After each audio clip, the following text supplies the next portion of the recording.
आपलं वस्त्रभूषण नमस्ते। चला तर दिवाळीची वस्त्र खरेदी करूया सोनईमधील नमस्ते वस्त्र दालनात आणि खरेदीवर मिळवूया 10% सूट। लग्न सोहळ्यासाठी सर्वोत्तम वस्त्र, डिझायनर साड्या, children wear, readymade dress material, suiting व शर्टिंग आपल्याला अपेक्षित सर्वच वस्त्र एकाच छताखाली। सोनई परिसराचं वस्त्रभूषण नमस्ते। ठिकाण नमस्ते ट्रेडर्स समोर, शिवाजी रोड, सोनई। संपर्क 95 27 077 024 99 21 21 56 17। यशस्विनी महिला ब्रिगेडच्या अध्यक्षा रेखा जरे यांच्या हत्या प्रकरणातील मुख्य आरोपी पत्रकार बाळासाहेब जगन्नाथ बोठे उर्फ बाळ ज बोठे यांना सर्वोच्च न्यायालयानं जामीन मंजूर केला। अनेक वर्ष तुरुंगात आणि खटला रखडल्यामुळे जामीन मिळावा या याचिकेवर न्यायालयानं हा निर्णय दिला। बोठे यांच्या वतीने ॲडव्होकेट कैलास अवताडे, ॲडव्होकेट महेश तवले आणि ॲडव्होकेट संजय दुशिंग यांनी काम पाहिलं। रेखा जरे यांची 30 नोव्हेंबर 2020 रोजी नगर पुणे महामार्गावरील जातेगाव घाटात गळा चिरून हत्या करण्यात आली होती। या हाय प्रोफाईल प्रकरणात बाळ बोठे यांच्यावर हत्येची सुपारी दिल्याचा आरोप होता। पोलीस तपासात बोठे आणि जरे यांच्यातील प्रेम संबंध बिघडल्यानं आणि बदनामीच्या भीतीने हा खून घडवल्याचं समोर येत होतं। बोठे यांच्यासह अन्य 11 आरोपींना पोलिसांनी अटक केली होती।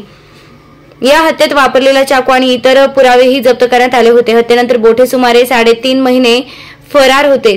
13 मार्च 2021 रोजी हैदराबाद येथील बिलाल नगर भागातून त्यांना अटक करण्यात आली। पोलिसांनी अत्याधुनिक तंत्रज्ञान आणि सायबर सेलच्या मदतीने त्यांचा शोध घेतला होता। अटकेत नंतर बोठे यांनी नगर येथील येरवाडा तुरुंगात जीवाला धोका असल्याचा दावा करत नाशिक तुरुंगात हलवण्याची मागणी केली होती। तसेच त्यांनी अटकेवेळी सुसाईड नोट लिहिल्याचं आणि आजारपणाच्या तक्रारी केल्याचंही समोर आलं होतं। या प्रकरणात पोलिसांनी 2 दोषारोपपत्रे दाखल केली। पहिले दोषारोपपत्र 26 फेब्रुवारी 2021 रोजी 5 आरोपींविरुद्ध, तर दुसरे 450 पानांचं पुरवणी दोषारोपपत्र बोठे आणि इतर 6 जणांविरुद्ध 8 जून 2021 रोजी पारनेर न्यायालयात दाखल झाले।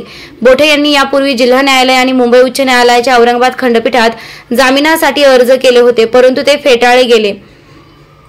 बोठे यांनी सर्वोच्च न्यायालयात दाखल केलेल्या याचिकेत दीर्घकाळ तुरुंगवास आणि खटल्यातील विलंब यावर भर दिला।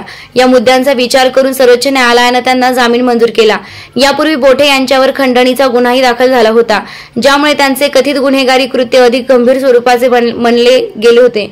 तरीही कायदेशीर लढाईत त्यांच्या वकिलांनी यश मिळवले। रेखा जरे यांच्या हत्येमागे बोठे यांनी सुपारी दिल्याचं पोलीस तपासात उघड झालं होतं।